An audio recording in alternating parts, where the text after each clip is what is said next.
Buenos días, mi nombre es Jorge Luis Hernández y soy especialista de educación para la oficina de UNICEF Nicaragua. Esta mañana vamos a estar abordando el tema de educación desde casa en el contexto de la crisis provocada por la pandemia por el COVID-19. Gracias por permitirnos llegar por este medio a ustedes y agradecemos de antemano todas las preguntas y consultas que nos quieran hacer. Con toda la mejor voluntad vamos a estar tratando de responderles. Vamos a aprovechar estos minutitos para abordar tres aspectos del tema, que son por qué la educación en estos tiempos, cómo podemos trabajar la escuela o las tareas escolares o la educación desde casa y qué es lo que debíamos de estar enfatizando en estos momentos. Entonces, para comenzar, me gustaría compartirles, particularmente a padres y madres y cuidadores, que es importantísimo que los niños continúen sus estudios. Ya sea que ellos estén asistiendo a clase o que se estén quedando en casa, aun cuando las escuelas estén abiertas o en eventual caso de que las escuelas estén cerradas, es importante que los niños sigan su aprendizaje. Y esto es porque no queremos que los niños se retrasen, no queremos que haya un rezago, no queremos que los niños cuando regresen a la escuela vayan en desventaja en relación a otros niños que tal vez han sido conducidos desde sus casas en el proceso de aprendizaje. Si el niño se siente rezagado, si el niño se siente que no está al nivel de los otros niños en el aula de clase, eso puede inducir a un abandono escolar, a un abandono del año, y un año perdido cuenta en la vida de los niños. De ahí que es importante mantenerlos activos en su aprendizaje. El otro tema es que a la hora de promover actividades educativas en la casa estamos dando, ¿no?, un contenido de trabajo, digámoslo así, a los niños, estamos ocupándolos en algo útil y en un contexto de crisis es importante que los niños estén ocupados, y qué mejor que estén ocupados aprendiendo. Aprender no tiene que ser difícil, no tiene que ser doloroso, no tiene que ser aburrido. Se puede aprender jugando y yo estoy seguro que muchos papás y muchas mamás eso lo han hecho, ¿no? Cuando los niños están pequeños, es la forma en que los niños aprenden jugando, y el juego no está nada más limitado para niños de preescolar o niños menores de 3 años. El juego es importante, es útil y sirve como una metodología de aprendizaje en todas las etapas. Pero ahora tenemos también muchas alternativas, ¿no? Tenemos la internet, que provee de sinfín de oportunidades para que los niños puedan estar aprendiendo de una manera lúdica. El entorno familiar se presta también para poder potenciarlo y tener actividades con los hermanitos, con las hermanitas, con las mascotas, con el ambiente escolar, el ambiente familiar, con el jardín que tenemos en la casa, etc. O sea, hay muchos recursos que podemos utilizar en nuestra casa para promover el aprendizaje de los niños. Ya establecido por qué es necesario que los niños estén estudiando en este tiempo, si están permaneciendo en sus casas. Ahora vamos al tema de cómo hacemos como padres para provocar este aprendizaje. De suerte que actualmente entendemos de que los maestros no es que lo sepan todo, no necesariamente el maestro tiene que saber todo para poder enseñar, para poder conducir un proceso de aprendizaje. Lo que se requiere es tener las habilidades de facilitador.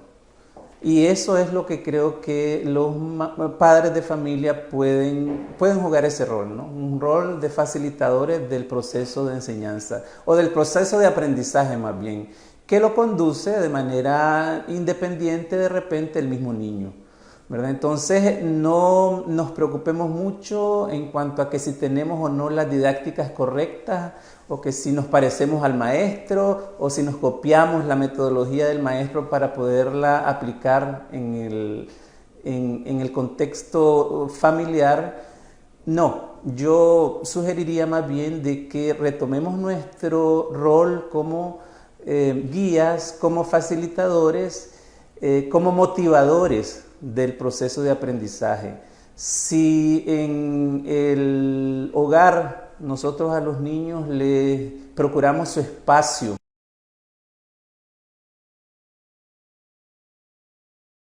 un espacio donde no tenga interrupción, donde se pueda concentrar, donde tenga calma, tenga paz, tenga tranquilidad para concentrarse en sus tareas, ya estamos aportando mucho nosotros como padres. Igual recordemos que es importante que los niños tengan un horario para sus actividades en la casa, no solamente para las actividades escolares, sino que para todas las actividades de la casa. Es importante que el niño sepa a qué horas se levanta, a qué horas se prepara, a qué horas se baña, a qué horas se alista, a qué hora debe estar jugando, cuál es el tiempo para el juego, cuál es el tiempo para la tarea, cuál es el tiempo para estudiar, cuál es el tiempo para compartir con la familia. Es importante que aún en el contexto del hogar, en esta crisis, en este ambiente especial que nos toca vivir, el niño tenga una estructura y que esa estructura haya sido además negociada, pensada, trabajada con ellos, ¿verdad? Ellos nos pueden decir, por ejemplo, cuál es la hora más propicia para que él se dedique a las tareas escolares. A lo mejor el niño inclusive ya identifica que puede ser que la mañana sea más propicia por el tema del clima, ¿verdad? O puede ser que a lo mejor a él le convenga más por la tarde. Entonces sería interesante que el papá y la mamá establezcan una rutina con el niño, que sea una rutina consensuada, negociada, que sea trabajada en conjunto para que además haya apropiación por parte del niño y no se sienta que se le está imponiendo. El otro tema importantísimo a tomar en cuenta como facilitadores, como guías, es que no nos desesperemos porque el niño haga todo de una vez o dedique 1 hora o 2 horas sin parar al estudio. Podemos comenzar con una jornada pequeña de 10 minutos, 20 minutos y así podemos ir progresivamente aumentando el tiempo que el niño puede estar concentrado en las tareas escolares. Y digo yo tareas escolares si es que tiene la asignación, pero también me refiero a otras actividades educativas que el niño puede estar desarrollando. Lectura, por ejemplo, ¿verdad? Es importantísimo que los niños aprovechen este tiempo para leer. Ustedes probablemente se imaginan, porque lo han experimentado, lo importantísimo que es que los niños sepan leer. Sepan leer, y saber leer no es leer de corrido, no es leer sin cancanear, es entender, es comprender lo que se está leyendo. Y bueno, tenemos ahora el tiempo suficiente para poder desarrollar esta capacidad, que es una capacidad de vida, o sea, es una capacidad que nos sirve para todo.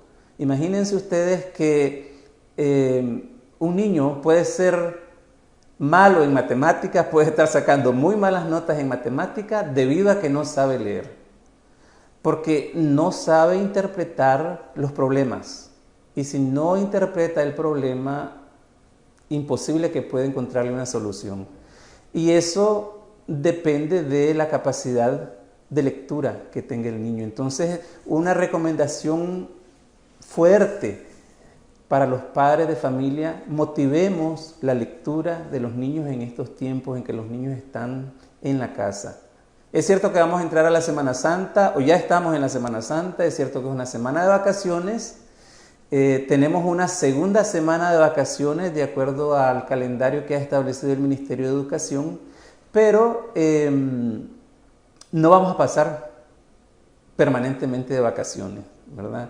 El hecho inclusive de que eventualmente se cierre la escuela no significa que los niños van a ir a las vacaciones. De nuevo, repito, es importante que los niños sigan con su educación desde casa y es nuestra responsabilidad como adultos inducirlos, ¿no? Guiarlos en ese sentido.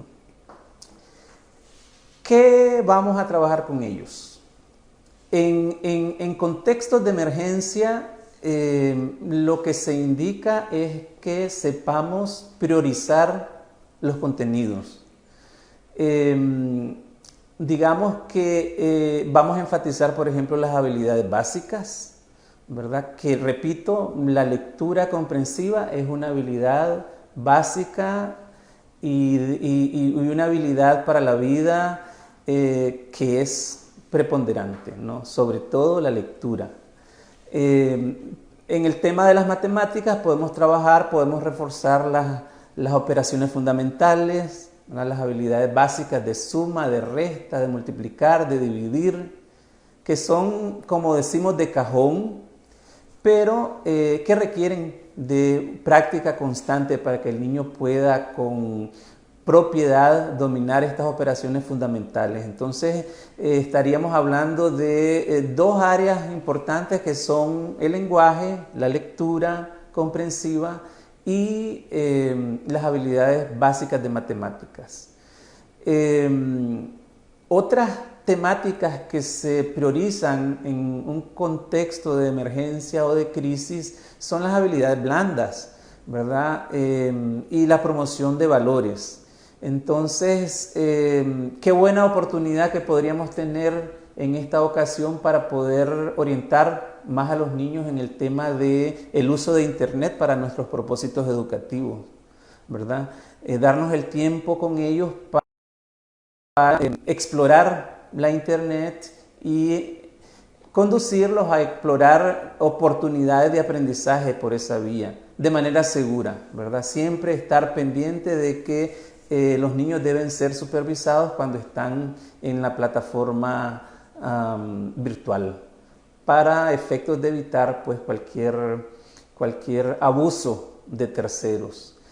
En este sentido, yo les recomiendo que visiten la página web de UNICEF y la página web de la UNESCO, dos agencias del Sistema de Naciones Unidas que tienen recursos didácticos en línea para todos los niños y niñas, ¿no? De diferentes niveles. Entonces, si estamos en necesidad de recursos didácticos, los invito a que visiten esas páginas, tanto la página de UNICEF como la de UNESCO, y ellos pueden proponer ahí, están proponiendo inclusive otros links a los que se puede acceder de forma segura. Nos preguntan cómo podemos trabajar, cómo podemos ser maestros en la casa sin que esta sea una tarea abrumadora. Ciertamente, encima de todo lo que tenemos que hacer en la casa, limpiar, cocinar, cuidar a los niños, cuidar a las mascotas, qué sé yo, infinidad de tareas, y encima de eso trabajar a distancia, porque muchos padres y muchas madres tienen su trabajo de oficina o fuera de la casa y ahora están trabajando desde su casa, tratando de resolver, tratando de hacer su tarea desde la casa también. ¿Cómo dedicarle tiempo a los niños, ¿no? De nuevo, no nos exijamos mucho, no nos exijamos como padres, ni les exijamos a los niños más de lo que se puede hacer. Vayamos de manera paulatina, acostumbrándonos a la nueva realidad, estableciendo rutinas, negociando con los niños. Repito, enseñar, educar, aprender no tiene que ser doloroso, no tiene que ser penoso, no tiene que ser aburrido. Puede ser divertido, ¿verdad? Que el niño lea un cuento para sus hermanitos, que entre los hermanitos compartan una historia, que escriban historias, que escriban cómo se sienten y a partir de ahí generar una conversación familiar que lo lleve, por ejemplo, a identificar que hay que cultivar valores como la solidaridad, como la tolerancia, ¿verdad? Particularmente la tolerancia en el ambiente familiar, ahora que estamos compartiendo más de cerca entre todos los miembros de la familia, ahora que estamos obligados a estar cerquita uno del otro por más tiempo, de repente pueden surgir exabruptos, ¿no? Porque no entendemos, no nos acostumbramos a esta nueva situación. Entonces aprovechar esas oportunidades para reflexionar y para ir trabajando con los niños esas habilidades blandas que son habilidades para la vida, que no las menospreciemos. Es cierto que es importante que los niños aprendan la matemática, es cierto que es importante que los niños aprendan las ciencias naturales, pero también más importante es que ellos aprendan las habilidades para la vida. Entonces esas las vamos a ir trabajando a partir de el contexto, a partir del entorno y a partir de las circunstancias que estamos viviendo. En cuanto a materiales y recomendaciones, de nuevo, yo lo que sugiero es que potenciemos todos los recursos que tenemos en la casa. Si vamos al jardín, podemos hablar con los niños sobre cómo crecen las plantas, cómo se desarrollan, cómo se alimentan. O sea, ahí tenemos un laboratorio en ciencias naturales, por ejemplo. Si tenemos juegos de mesa, ¿verdad? Como el Monopolio, como el Jenga, como la chalupa, como el naipe inclusive, son juegos que nos ayudan a desarrollar habilidades también en los niños. Entonces, el desmoche, por ejemplo, sin necesidad de llegar a apostar, que es lo que no queremos promover, pero hacer cálculos a través del naipe es una buena práctica matemática. Entonces, aprovechar todos los recursos que tenemos en la casa, yo diría que es nuestro primer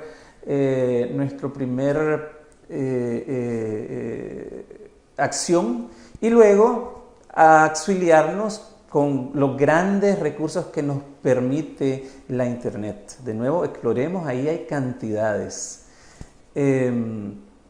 ¿Cómo podemos evaluar los aprendizajes de los niños? Un tema importante aquí que tengo que mencionar es que no debemos de desvincularnos con la escuela y con el docente de los niños. Los docentes están supuestos a mantener un contacto con los niños, con sus estudiantes, y el padre y la madre pues aprovechen esa oportunidad para tener también apoyo por parte de los docentes para guiar los procesos de aprendizaje en la casa. En cuanto a evaluación, seguramente los maestros van a trabajar sus guías didácticas y ellos van a estar en capacidad de poder valorar lo que los niños estén haciendo. En ese sentido, yo voy a invitar a los padres que facilitemos el aprendizaje de los niños, el trabajo de las guías con los niños, pero no les hagamos el trabajo, porque si les hacemos el trabajo no estamos contribuyendo, ¿verdad?, a su aprendizaje. Entonces dejémoslos que ellos puedan trabajar, que puedan asumir ese reto, ¿verdad? Apoyémosles, abrámosles las oportunidades, busquémosles los recursos para que ellos puedan resolver los problemas, para que ellos puedan trabajar las guías, ¿verdad? Sin que sea que la nota se la vaya a sacar el padre, como decimos nosotros, sino que sea el niño que se la gane, ¿verdad? Por esa vía yo creo que tenemos garantizado que los profesores puedan realmente valorar el avance de los niños si estamos seguros que el trabajo que están presentando en las escuelas a través de esas guías de estudio son trabajadas por los mismos niños. Entonces, por esa vía creo que estaríamos resolviendo el tema de la evaluación de los aprendizajes. Y si tenemos consultas en ese sentido, por favor, aboquémonos con los maestros. Los maestros y las maestras son quienes nos pueden dar mayores luces alrededor de cómo ellos están pensando trabajar la evaluación de los aprendizajes. Bueno, y repito, no, en el tema de las emergencias, en un contexto de emergencia, no podemos aspirar a que los niños desarrollen todos los contenidos que en una situación normal pueden estar desarrollando, ¿verdad? Hay que priorizar. Y repetimos, desde nuestro punto de vista estaríamos priorizando las dos áreas fundamentales que son el lenguaje y la literatura a partir del desarrollo de la lectura comprensiva en la casa. Aprovechemos estos momentos para ello. Y las habilidades matemáticas que son básicas. Gracias.